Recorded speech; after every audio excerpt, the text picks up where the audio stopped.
நிறைய தடைகள் இருந்தது, நிறைய பிரச்சனைகள் இருந்தது. பட் எண்ட் ஆஃப் த டே அந்த படம் இன்னைக்கு ரிலீஸ் ஆகுது.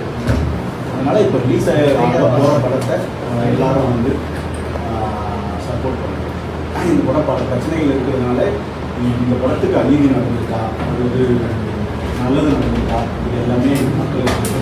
ஸோ அதுக்கான ஜஸ்டிஸாக இந்த படத்தை வந்து அவங்க சப்போர்ட் பண்ணுறாங்க. சிஎம் பேசுனீங்களா? ரிலீஸ் டே அறிவிக்கப்படும் சார் என்ன சொன்னாங்க? இல்லை, இன்னும் இதை பற்றி நிறைய பேசலை. ஒரு வாட்டி சினிமா ஈவெண்ட்ல பார்த்தேன், நிறைய பேசலை. சார், படத்துக்கு சான்றிதழ் கொடுத்துருக்கு. சிஎம் சாருக்கு எப்பவுமே ஃபேமிலி ஆடியன்ஸு பெரிய குழந்தைகளுக்கும் அதை பற்றி சர்டிஃபிகேட் வந்து குழந்தைகள் வர முடியாமல் ஒரு இருக்குது. இது எந்த அளவுக்கு ஒரு பாதிப்பு இருந்தால்? இல்லை, அது எல்லாருக்கும் வருத்தம் தான். எங்களுக்கும் ப்ரொடியூசருக்கு கஷ்டம் தான், எனக்கும் வருத்தம் தான். ஸோ அது கொஞ்சம் கஷ்டம்தான். பட் ஆனால் அந்த எங்களுக்கு அதை ஃபைட் பண்ணுறதுக்கான டைம் உண்மையிலே இல்லை. ஒரு சர்டிஃபிகேட் கிடச்சிருக்கு, அந்த படத்தை ரிலீஸ் பண்ணுறது தான் எங்களோட ஃபஸ்ட்டு ப்ரியாரிட்டியாக இருக்குது. அதை எதிர்த்து ஃபைட் பண்ணி அந்த சர்டிஃபிகேட்டை, ஏன்னா ஃபஸ்ட்டு யூஏ தான் கொடுத்தாங்க, அதுக்கப்புறம் இப்போ ஏன்னு கொடுக்கும்போது அதை ஃபைட் பண்ணுறதுக்கான டைம் உண்மையிலே எங்களுக்கு இல்லை.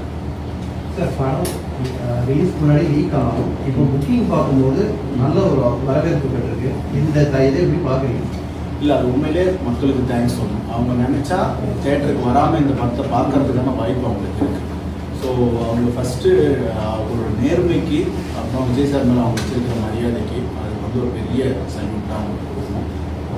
பெரிய காலத்துக்கு நன்றி கடன் பட்ட ஒரு விஷயமாக தான்.